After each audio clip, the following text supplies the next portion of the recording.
vedare tinokuchingamidzai zvekare kune chimwe chirongwa pano paZim Facebook Secrets and Confessions. Tadzoka zvekare nemamwe mamessages. Regedzai tibva tapinda mumamessages edu atadzoka takakubatirai. Pane imwe message yandakatumidzirwa. Message yacho yakamira sekudai: maswera seiko mukoma Nashi? Inini ndaswera hangu.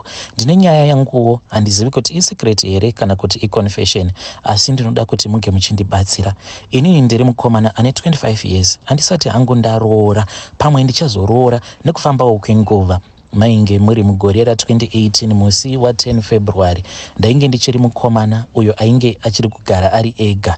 Ndaitora musikana, ndaiti kana ndatora musikana wangu uya ndaibva ndazorara naye, ndaitomutora kumba kwavo ndobva ndarara naye mumba mangu, ndomuka makuseniseni ndichizomudzosera kumba kwavo.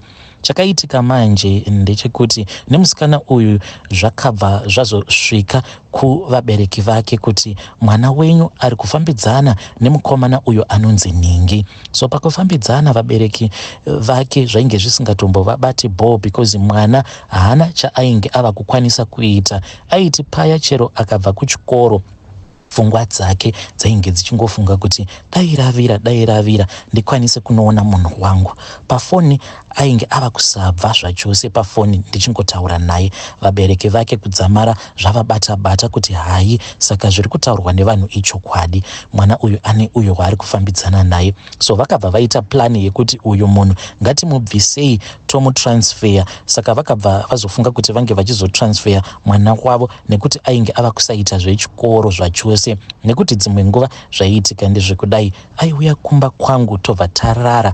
Paanozoenda kumba kwavo, sezvo tinenge tarara usiku hwose takasvinura, kuti ange achienda kuchikoro munhu anenge aine hope hake. Pamwe ainyepa kuti ndiri kurwara kuti ange achikwanisa kurovha kuchikoro apa ainge achinyora form 4. So vakabva vaona kuti ainge atova problem pamba pavo. So vakabva vafunga zano rekuti vange vachimutransfer. Vakati vamutransfer ndokubva vazomuendesa kune chimwe chikoro, asi hatina kurambana. So ainge ava kupota achiuya kumaholidays. Saka akazoti adzoka paholiday, paakadzoka hazvina kana kumbochinja. Takasangana futi yainge ingori ngoma ndiyo. Baba vacho vakasvika pakuti ndikuda kunyatsokuzvibatira ndoga kwava kubva varebesa tambo vasati vamusunungura kumupa freedom.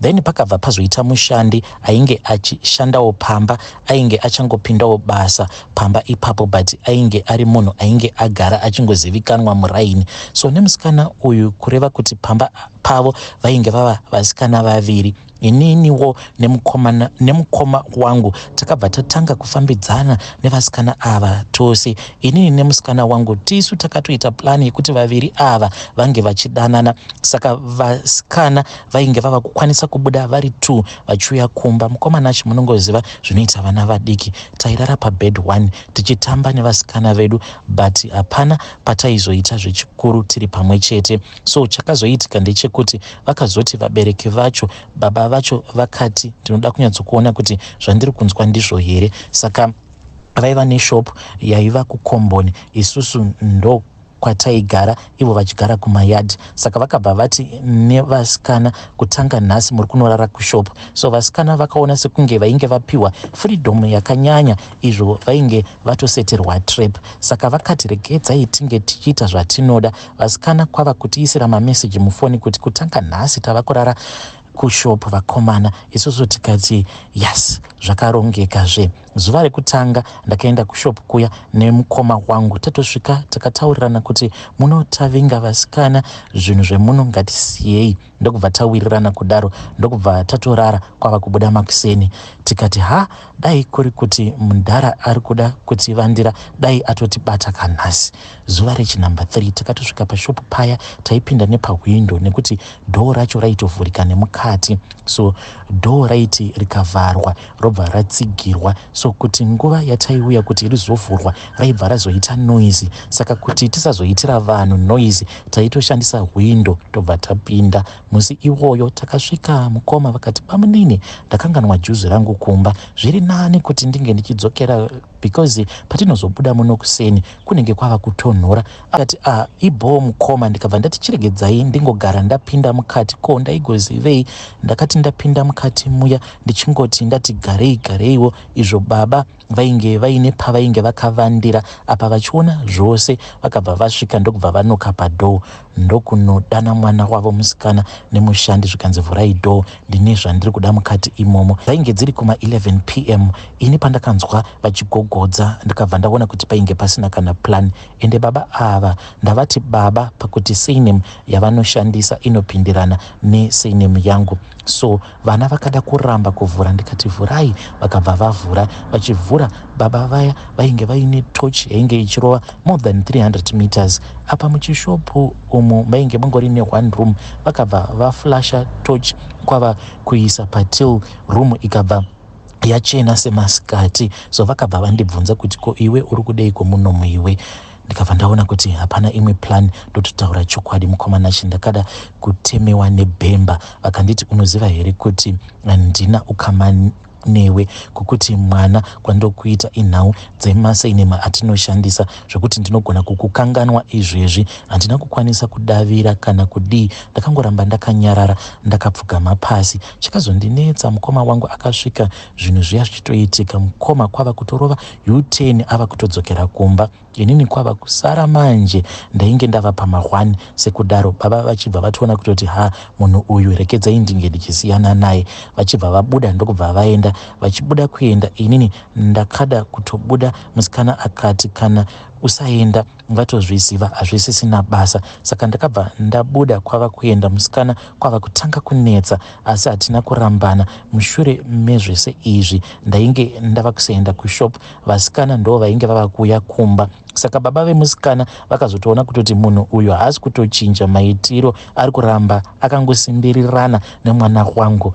Vakazotobvisa musikana zvenguva ava kusatouya maholidays. So vaita sekudaro akabva azopedza kunyora form 4 yake 2020. Inini ndainge ndatova muno muSouth Africa. So musikana uyu akazouya kuno kuSouth Africa vachitoti kuSouth kwaava kuenda haachasangane nemukomana uyu. Izvo ndainge ndatovawo muno muSouth. So ndava muno muSouth Africa akabva azonditanga kuFacebook. Akabva ati hesi kane murume wangu. Apa ndaizviziva kuti uyu munhu wakatowanikwa, munhu atova nemwana uye ari kutogara nemurume wake. Ndakabva ndamuti iwe uri kunditi murume wako iwewe uine mhuri ka iwe, handiti wakaroorwa here?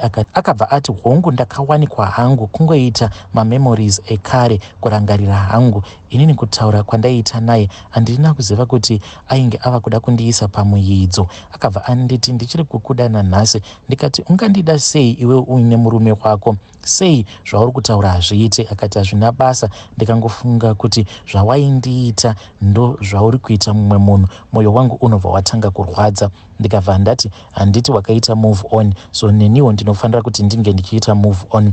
Akabva anditi wakaroora here? Ndikabva ndati handisati.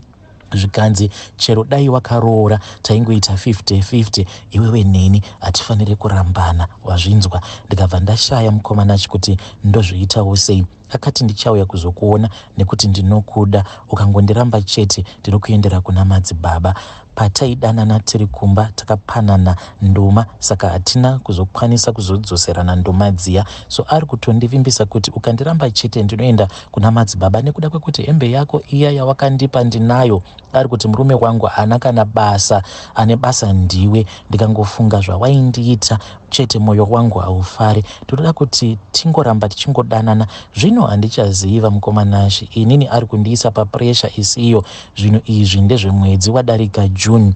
Ari kuti anotoda kutouya kwandiri. So ndapa pressure, ndinokumbirawo help kuti ndingaita sei pakadai. Ndakatobhayiza kuti inini ndinogara pakadai. Zvino ndinokumbirawo help. Kana muchizoposta, kana mukazoposta please muchinje voice rangu. Kana muine group reWhatsApp ndiedeiwo ndinge ndichizokwanisa kuonawo mucomment section. Pandinoisa data ndichakupai mamwe 3 maconfessions andinawo.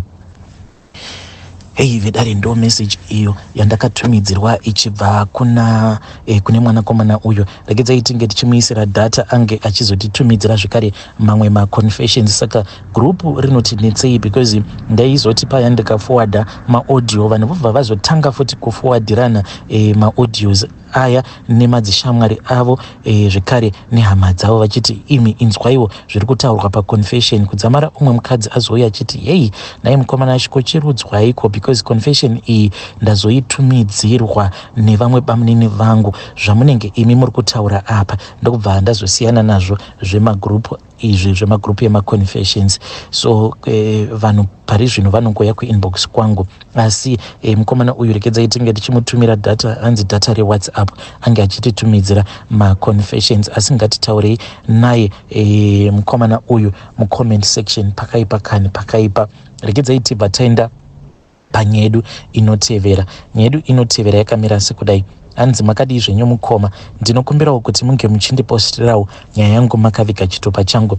Ininiwo ndainge ndimbori madzibaba but ndikabva ndazosiyana nazvo. Asi mukoma ndichizonosiyana nazvo it was already too late, but still ndakazongozviudza kuti zviri nani kuti Mwari vange vachizongonditongera chitadzo changu wani ichocho chandakaita chekuurayisa mwana wangu. Inini mukoma ndakangotanga kungoprofita hanzi kubva ndichiri kuprimary. Saka ndakabva ndazouya kuno ndokubva ndazotangawo kushandawo. Ndakatanga ndichashanda sadhaka boy kuzosvikawo ndava kutogona kuvaka. Saka mukuzofamba umu takazoti taenda kune imwe province. Saka pamba pacho patainge tichigara panext door pacho painge paine sowe.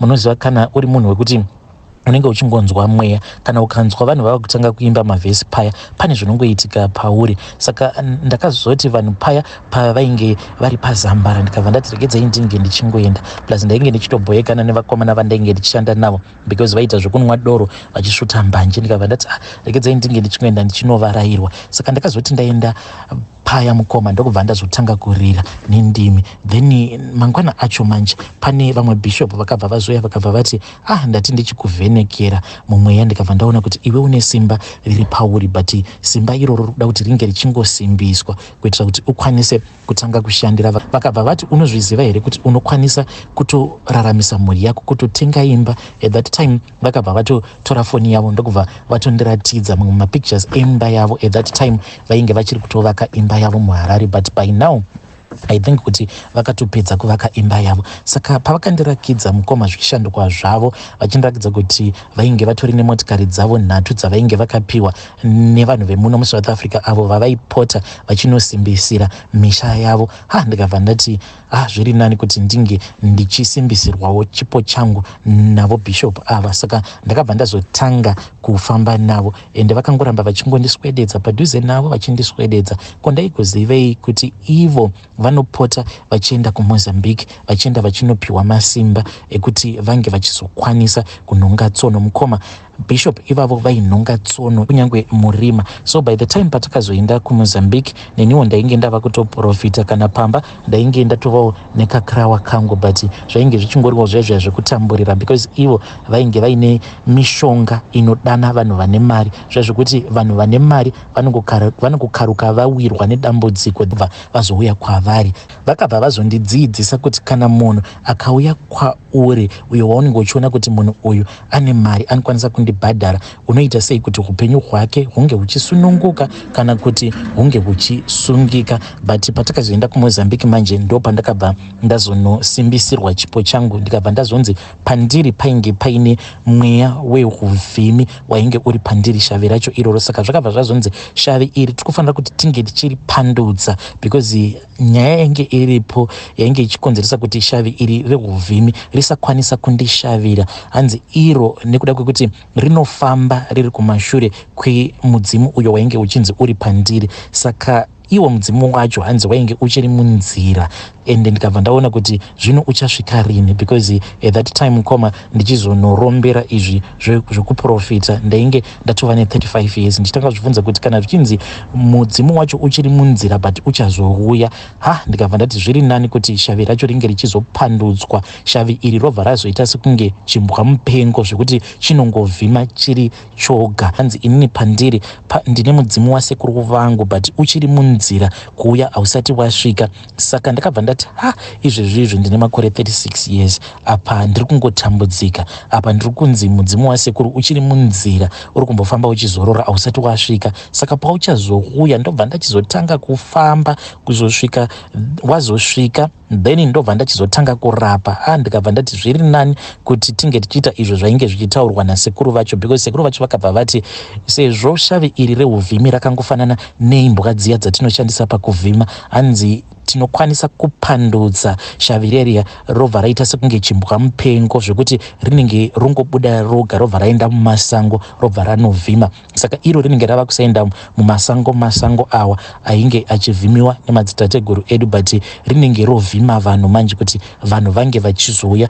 ndichizovashandira vachindisiyira mari. Vaifanira kuti ringe richimanikidzwa kunanzviswa ropa remunhu then robva razopanduka. Saka ivo manje vakabva vazoita kuti ndinge ndichizosvikirwa naro shavi reria, saka vakabva vazondibata ndokubva vazondinwisa ropa iro rakanzi rainge riri ropa remunhu ndokubva rapanduka. Shavi reria manje rakabva razotaura zvarainge richida, rakabva razotaura kuti rainge richida kuti inini ndinge ndichizochekeresa mwana wangu. Saka mwana wangu uyu wandakachekeresa at that time ainge aine 5 years ndokubva ndamuchekeresa. Tainge tichigara naye kuno kuSouth Africa. Mukoma ndakamboita mbiri ndichikwanisa kana kubatsira munhu kana pafoni, so ndaingoti kana munhu akandifonera by the time yandinenge ndichitotaura naye ndinenge ndichitoona so mumhepo ndichitoona upenyu hwake hwose, ndichitoona zvose zvakaitika kwaari, kana kuri kunzi anenge aine mhiko dzinenge dzakaiswa pamusoro peupenyu hwake. Munozviziva here mukomana acho kuti kunyangwe imimi pamuri ipapapa samwe kune umwe munhu anokwanisa akatonyora zita renyu akatorisa samwe, ende ndozvandaitoratidza kutoti munhu uyu wandiri kutaura naye zita rake rakanyorwa pasi rikabva razoenda kunosungirirwa pamuhacha pakati, kana kuti rakaenda rikabva razonosiyiwa mubako, uye ndichitoratidzwa kutoti mukadzi uyu wandiri kutaura naye kana vatete vake kana kuti mainini vakatorovera gumbo pasi vakabva vati iwe haufi wakamubata mwana, kana kuti iwe haufi wakamugara mumereji, wapinda mumereji kaiwe but haufi wakamugara, uchabudamo chete. Saka mukoma ndokuprofita nekubatsira kwandainge ndichiita ikoko, but ndikangoti maybe inini ndine hana isina kusimba, because nguva iyo yatakazonzi taifanira kuti tinge tichidzokera kuMozambique tinge tichinorenewa masimba edu, but ndakabva ndazviudza kuti inini handichadi. Then ivo vakabva vazoenda kuMozambique ndokubva vazonorenewa masimba avo. Vidari ndo message iyo yandakatumidzirwa ichibva kuna mukoma vedu. Saka ndakavabvunza ndikati, saka mudzimai wenyu anozviziva here? Zvikanzi kwete mukoma. Ndakaita hangu sarudzo yekuti ndichafamba ndiri ndega ndigosovha zvinhu zvangu ndiri ndega. Pakaipa ngatitaurei navo mukoma vedu ava mucomment section.